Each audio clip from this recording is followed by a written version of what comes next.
ఓం శ్రీ గణేశాయ నమః. శ్రీ గురుభ్యో నమః. శ్రీమాత్రే నమః. ఆనందలహరి ఆదిశంకరాచార్య కృతం. భవానీ స్తోతుం త్వాం ప్రభవతి చతుర్భిర్నవధనైః ప్రజానామీశానః త్రిపురమదనః పంచభిరపి न षड्भिः सेनानी दशशतमुखैरप्यहिपति तदान्येषां केषां कथय कथमस्मिन्नवसरः। घृतक्षीराद्राक्षा मधुमधुरिमाकैरपि पदै विशिष्यानाख्येयो भवति रसनामात्रविषयः। तदा ते सौन्दर्यं परमशिवदृङ्मात्रविषयः कथं कारं ब्रूमः सकलनिगमागोचरगुणे। मुखे ते ताम्बूलं नयनयुगले कज्जलकला ललाटे काश्मीरं विलसति गले मौक्तिकलता स्फुरत् काञ्चीशाठी पृदुकटीतटे हाटकमयी भजामि त्वां गौरीं नगपतिकिशोरीमविरतं विराजन्मन्दार द्रुमकुसुमहारास्तनतटी नदद्वीनानाद श्रवणविलसत्कुण्डलगुणा नताङ्गी मातङ्गी रुचिरगतिभङ्गी भगवती सती शम्भोरम्भो रुहचटुलचक्षुर्विजयते। नवीनार्काभ्राजन् मणिमणकनकभूषा परिकरै वृताङ्गी सारङ्गी रुचिरनयनाङ्गी कृतशिवा तटित्पीता पीताम्बर ललितमञ्जीरसुभगा ममापर्णा पूर्णा निरवधि सुखैरस्तु सुमुखी। हिमाद्रे सम्भूता सुललितकरै पल्लवयुता सुपुष्पा मुक्ताभिर्भ्रमरकलिता चालकबरै कृतस्तानुस्ताना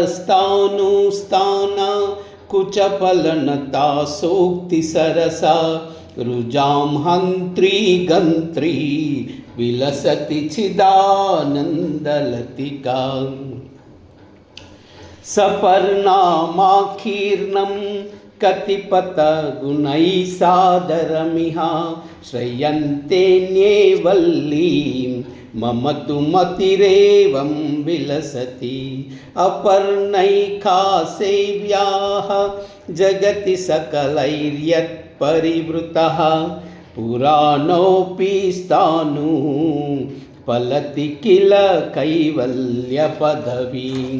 विधात्री धर्माणां त्वमसि सकलां नाय जननी त्वमार्धानां मूलं धनधनमणियाङ्घ्रिकमले त्वमादिकामानां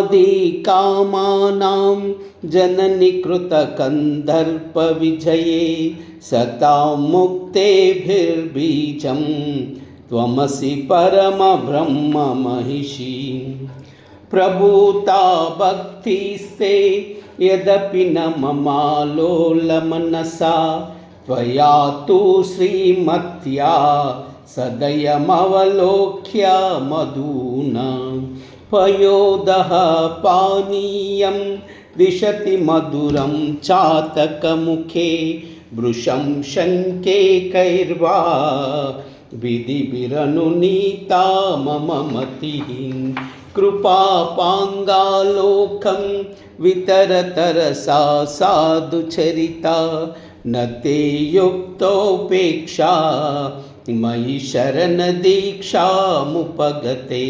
न चेदिष्टं दद्यात् अनुपदमहो कल्पलतिका विशेषः सामान्यै कथमितरवल्ली परिकरै महन्तं विश्वासं तव चरणपङ्केरुहयुगे निदायान्यन्यै वाश्रितमिह मया दैवतमुमे तदापि तच्छेथो यदि मयि न जायेत सदयं निरालम्बोलम्बोदरजननि कं यामि शरणम् अयस्पर्शे लग्नं सपदि लभते हेमपदवी यदा रत्यापाथ शुचि भवति गङ्गौ गमिलितं तदा तत्तत्पापै अतिमलिनमन्तर्मम यदि त्वयि प्रेम्णासक्तं कथमिव न जायेत विमलम् त्वदन्यास्मादिच्छा विषयफललाभेन नियमः त्वमज्ञानामिच्छा अधिकमपि समर्दा वितरणे इति प्राहुप्राञ्चा कमलभवनादाय त्वयि मनः स्वदासक्तं नक्तं दिवमुचितमीशान कुरु तत् स्फुरन्नानारत्न स्फटिकमयभित्ति प्रतिफलः त्वदाकारं चञ्चत् शशिधरकलासौधशिखरं मुकुन्द ब्रह्मेन्द्र प्रभृतिपरिवारं विजयते तवागारं रम्यं त्रिभुवनमहाराजगृहिणी निवासः कैलासे विदिशतमकाद्या स्तुतिकराः कुटुम्बं त्रैलोक्यं कृतकरपुटः सिद्धिनिकरः महेश प्राणेशः तवदनिरदादीशतनये न ते सौभाग्यस्य क्वचिदपि मनागस्ति तुलना वृषो वृद्धो यानं विषमशनमाशानिवसनं श्मशानं क्रीडाभू भुजगनिवहो भूषणविधिः समग्रा सामग्री जगति विदितैव स्मररिपो यदेतस्मैश्वर्यं तव जननि सौभाग्यमहिमाम् अशेष ब्रह्मांड प्रलय विधि नैसर्गिकमति श्मशानेऽप्यासीनः कृतभसितलेपा पशुपतिः ददौ कण्ठे हालाहलमखिलभूगोलकृपया भवत्या सङ्गत्या फलमिति च कल्याणी कलये त्वदीयं सौन्दर्यं निरतिशयमालोक्य परया बियैवासित् गङ्गा जलमयतनुशैलतनये तदेतस्या तस्माद् वदनकमलं वीक्ष्य कृपया प्रतिष्ठामातन्वन् निजशिरसि वासेन गिरिशः विशाल श्रीखण्ड द्रवमृगमदाकीर्णगृसुना प्रसूनाव्यामिश्रं भगवति तवाम्ब्याङ्गनसलिलं समादाय स्रष्टा चलितपदपांसून्निजकरै समादत्ते सृष्टिं विबुधपुरपङ्केरुहदृशाम् वसन्ते सानन्दे कुसुमतललिता विपरिवृते स्फुरन्नानापद्मे सरसि कलहंसालिसुभगे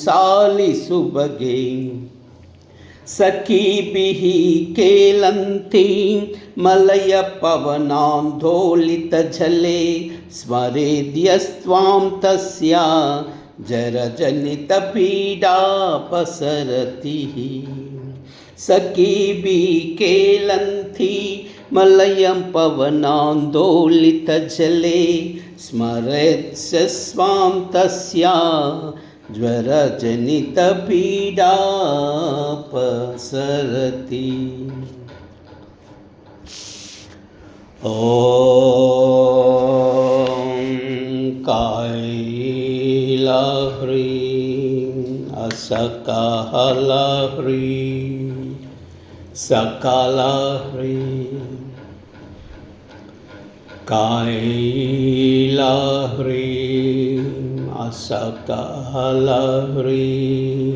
सकलाह्रीं कायलाह्रीं असकालाह्रीं सकलाह्रीं कायलाह्रीं असकालाह्रीं सकलाह्रीं कायलाह्रीं असकालाह्रीं सकलाह्रीं कायलाह्रीं असकालाह्रीं सकलाह्रीं कायलाह्रीं असकालाह्रीं सकलाह्रीं कायलाह्रीं असकालाह्रीं सकलाह्रीं कायलाह्रीं असकालाह्रीं सकलाह्रीं। नमो देव्यै महादेव्यै शिवायै सततं नमः। नमः प्रकृत्यै भद्रायै नियता प्रणता स्मृता सर्वमंगल एतत् सर्वं श्रीमाता चरणार्पणमस्तु। लोकाः समस्ताः सुखिनो भवन्तु, सर्वे जनाः सुखिनो भवन्तु। सर्वमंगल।